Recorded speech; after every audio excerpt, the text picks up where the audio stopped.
All right, so like you said, I'm Noah Kantrowitz, and this is a talk on signal analysis for operations. First, a quick warning, there's a lot of math in this talk. Because we are in a much more friendly environment, just if anybody has questions, feel free to stop me, throw up a hand. If I'm not explaining stuff well enough, just let me know. So let's just jump in. This is a metric. All of you know and love metrics, I'm sure. Metric, simply put, is a value at a time. That's it. You can have more metadata, you can have fancy annotations or whatever, but the lowest level of a metric is some kind of value and a timestamp. So we put metrics in graphs. So what is this? This is value over time. So we have time usually on the bottom axis, and we have value on the y-axis, the up and down side. So to cut a long story short, this is almost exactly the same kind of data as we have in audio. Again, value is some kind of scalar value and over time. Audio data is recording much faster. They're generally doing 44,000 samples per second, whereas we're maybe doing 1 to 2 per second at most. But still, it's the exact same kind of data. So you've probably seen an image like this at some point just in your life in listening to music and whatnot, or if not, maybe things like this. What are these images? How do these get created? So to understand this, we need to introduce a concept called frequency domain. So before we talked about a value at a time. That's something called time domain.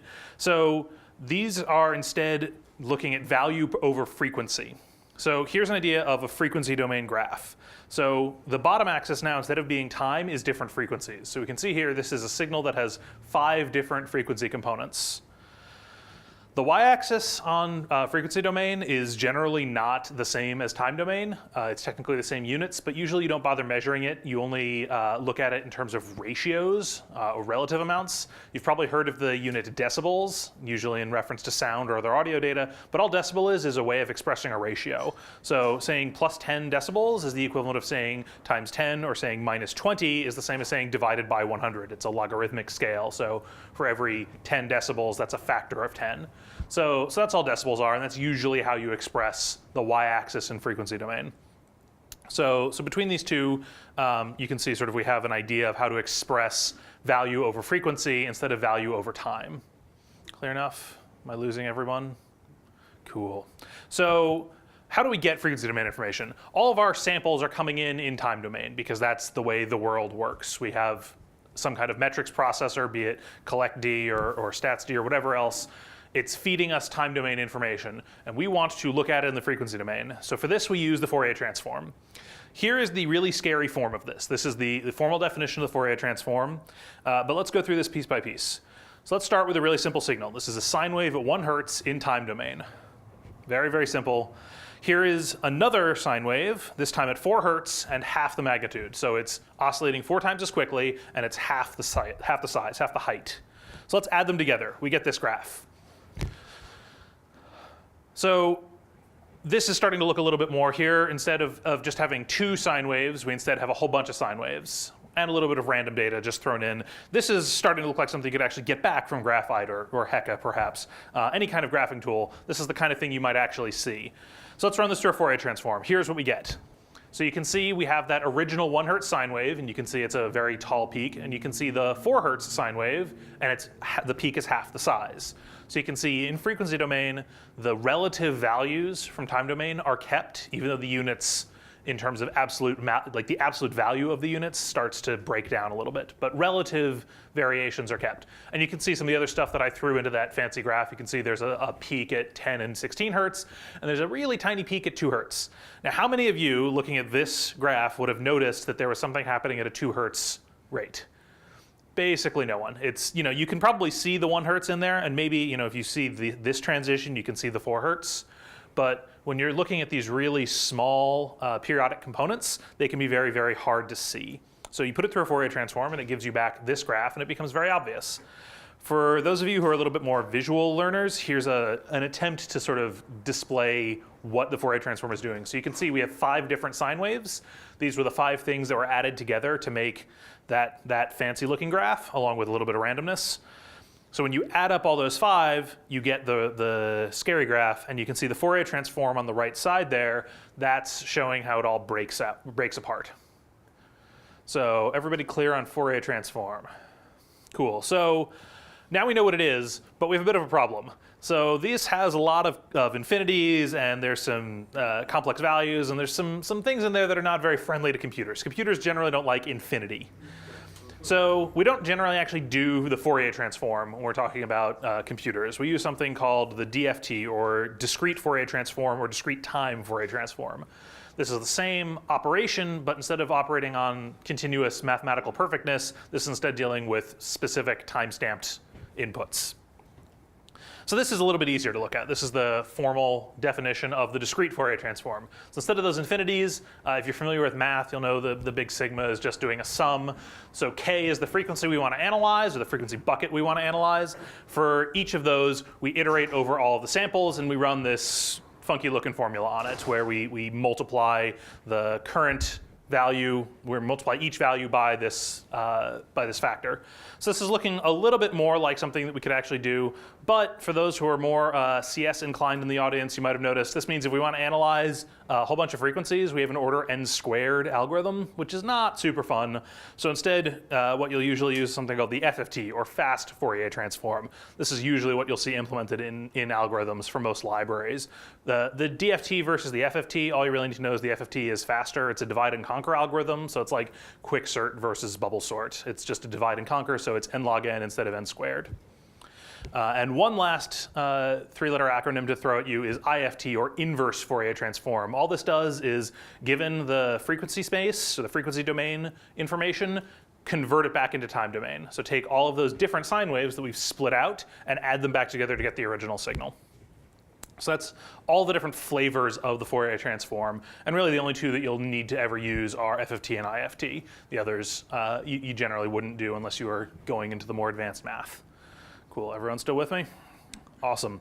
So now you have this idea of frequency space, and you have the Fourier transform and the inverse Fourier transform, so we can sort of move back and forth between time domain and frequency domain, and then back to time domain. What do we do with that? So one example is something called a low-pass filter. So this is very commonly used in audio engineering. All it means is that we want to make a filter that deletes all data over a certain frequency. So we take time domain information in, we convert it to frequency domain, and then we're going to delete everything over a certain frequency and convert it back. So let's look at that step by step. So we have an incoming signal in time domain, and you can see we have an alerting threshold on there. That's the gold line. And you can see we're sort of oscillating back and forth across the threshold. In Nagios terms, this would be called flapping. This is not fun. This means you're getting paged every time it crosses that line. Not a particularly good situation to be in. So let's see if we can sort of quell that a little bit. So run this through a Fourier transform. We switch it to frequency domain, and we get this. So you can see we have two periodic components in there, and one is over the alerting threshold and one is not. So we want to use this low-pass filter, so everything above that red line is going to be deleted. We're going to pass only the low frequencies. So very simple. We set everything to 0 that's over that red line. And then we use an inverse Fourier transform, and we go back to this. So you can see here we have the sort of the slow-moving component of it, and you can see we don't want to alert on that because there's nothing that's over the threshold. So we can alert on both sides. We can, yes? Sorry, maybe you could give me an example. I don't understand why I'd want to drop some of my metrics that were like. So you don't want to drop it, but you're transforming it into two different metric streams, basically. You want to alert on both the frequency domain and the time domain, and the advantage of this is you can have, so Nagios has flap detection. Flap detection is pretty bad, mostly because they didn't know they were implementing a low-pass filter. So doing this allows you to have much tighter controls. You can actually see what is going on in your system as opposed to, well, it changed state a whole bunch of times, and so I'm just going to ignore everything for like 30 seconds. Turns out that's not usually what you actually want to do. What you want to do is say, if it's changing more than 10 times a second, something is wrong. So you're not going to throw away the data. What you're going to do is end up with two metric streams in your system. One is the frequency domain, and one is the time domain. Frequency domain, you'll usually then have frequency domain over time. If we go way back, that's actually what, way back. That's what this is. Most iTunes visualizers are a frequency domain over time. So here we have the frequency domain. The frequency is across the bottom. The magnitude is vertical, and then sort of in the z-axis going the depth direction is over time. Does that answer your question? Yeah. Cool. So that's a low pass filter, and you can see, that allows us to clean up noisy signals. Also, sometimes you don't want to alert on something that's changing 100 times a second. You just want to let it stabilize. So in that case, maybe you would throw away data if it's very, very high frequency.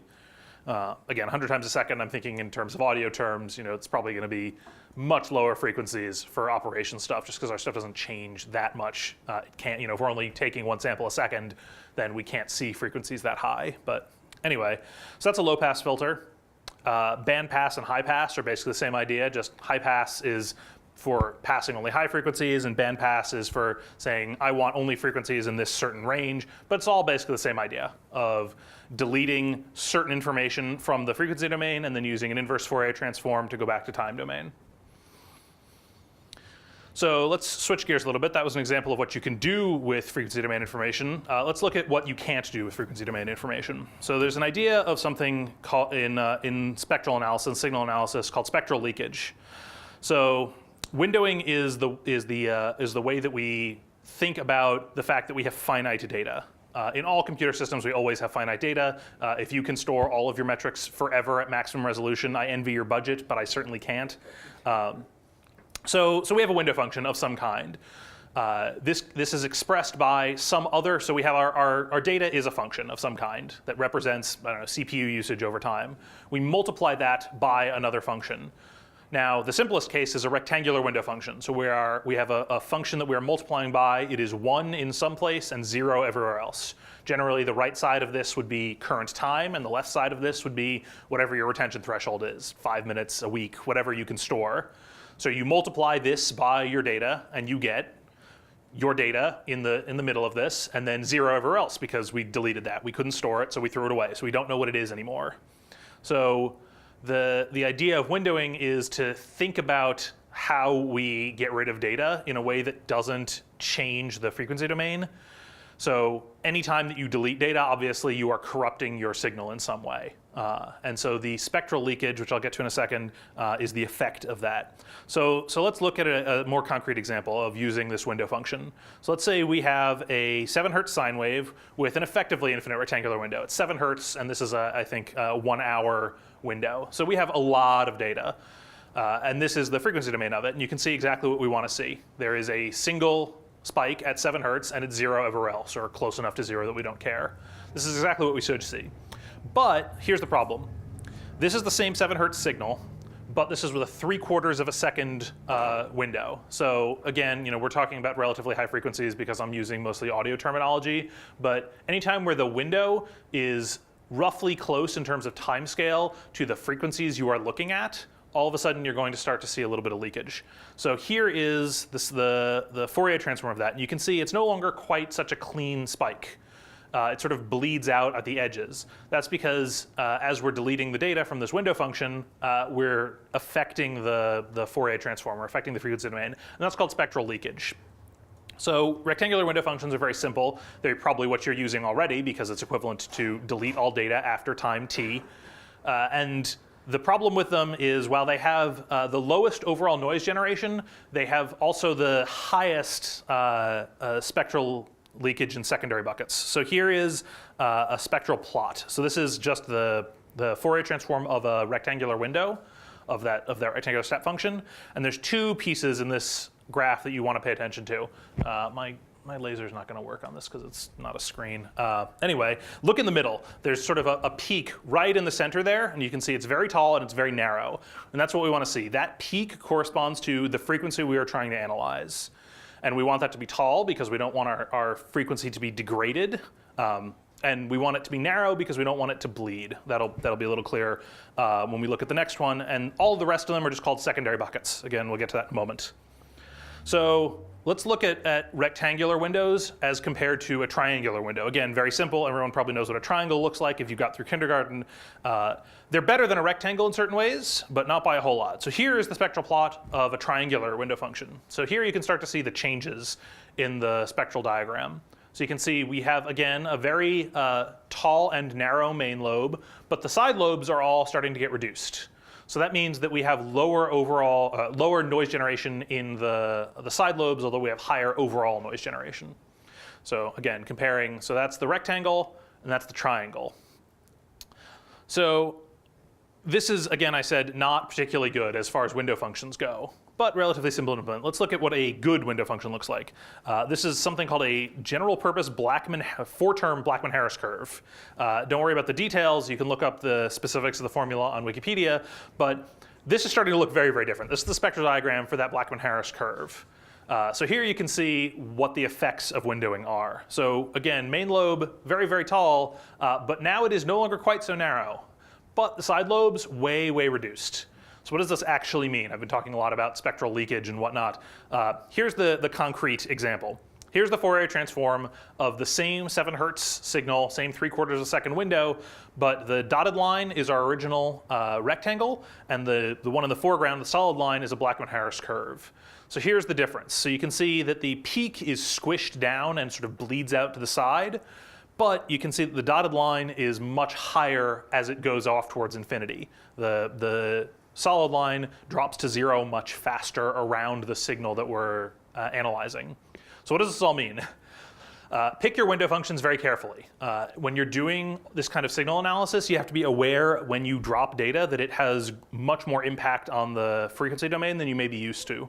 So be aware of what your window function is, and when you're looking for frequencies around the time of your retention, so if you're keeping 1 week of data and you're looking for periodic events around 1 week, be very careful in choosing a window function that doesn't degrade your signal. Similarly, if you want to try to look for 2 frequencies that are very close to each other, so I want to find everything that's happening around every week, but I don't know if it's every week or every 6 days or every 5 days. Again, pick your window functions very carefully, because if you pick the wrong one, then you get either the frequencies bleed together because they're getting squashed, or they get lost in the noise because the sort of side pieces are too tall. Everyone clear on window functions? Wikipedia has a great article on these. There's dozens of different window functions. They all have different spectral characteristics. Blackman-Harris is a good place to start if you're looking at analyzing very high, high frequency, which for ops people is generally going to be very different than audio people, but high frequency, short window size. So you want to keep 1 second or twice a second granularity, and you're only looking at a few minutes or whatever your sort of local buffer time is, because you're doing rapid streaming anomaly detection. You're probably going to want to start with a Blackman-Harris and not a rectangular window function, because you're going to get much less distortion. Yes? So would it be fair to say that you can have the best analysis, but if you have a really bad windowing function, it's all for naught? It's not all for naught. It's going to be distorted in very specific ways, and you need to be aware of that. So with the rectangular window function, you'll get the very tall, nice, sharp peaks, but you'll also just get sort of a general background. I mean, in audio terms, it would be a buzz. That's static happening. In our case, we would just see, oh look, the graph is no longer going to 0, so I get sort of a bit extra crap around that I have to think about in terms of my analysis. So it's not, you can't do it wrong. You just have to be aware of what you're using and what its effects on your graphs are. Any other questions on window functions or spectral analysis leakage stuff? Cool, so the next question is, how do I use all of this? So the best libraries for playing with all this stuff are in Python. They're NumPy, SciPy, and scikit-learn sort of on the side doesn't really do this, but that suite of 3 libraries is the best in the business for doing numeric analysis and scientific computing, basically. If you already use Python, check out NumPy. It's very, very easy to get started with and has great documentation. If you're not using Python, story is not quite as good. FFTW is a library in C that has bindings for basically everything ever, but those bindings are of widely varying qualities, but still it's very fast and you can probably make it work. If you're using Go, there's a library called go-dsp, relatively minimalistic. It really only does FFTs and IFTs and window functions, but still that's probably enough to get started. Unfortunately, Ruby has almost nothing for numeric and scientific computing, so if you're using that, you're kind of out of luck. You'll have to maybe look for a binding to C or write one yourself. And a quick shout out, if you happen to want to try any of this with Lua for some reason, Lua FFT and NumLua are pretty good. NumLua has no docs to speak of, so you do have to go read the code, which is unfortunate, but so be it. And yeah, go forth and find the signal. Any questions on any of this? How are we doing on time? Well, I can go ahead to I have some bonus content in here I can talk about for a minute if nobody has any questions. Yeah, it sounds like bonus content. I've stunned everyone into silence. All right, bonus round. Have you applied this and extracted Yeah, so data or? most of the stuff I've done with this has been sort of post hoc analysis. So the question was, have I actually used this? I have not used this in like live streaming situations, mostly because I've never gotten it well integrated enough to want to trust it for anything that will page me. But I've used it for a lot of post hoc analysis that was very interesting and certainly showed some interesting statistics. The most interesting thing I can tell you is look for frequencies around 1/10 of a hertz. That means something happening every 10 seconds.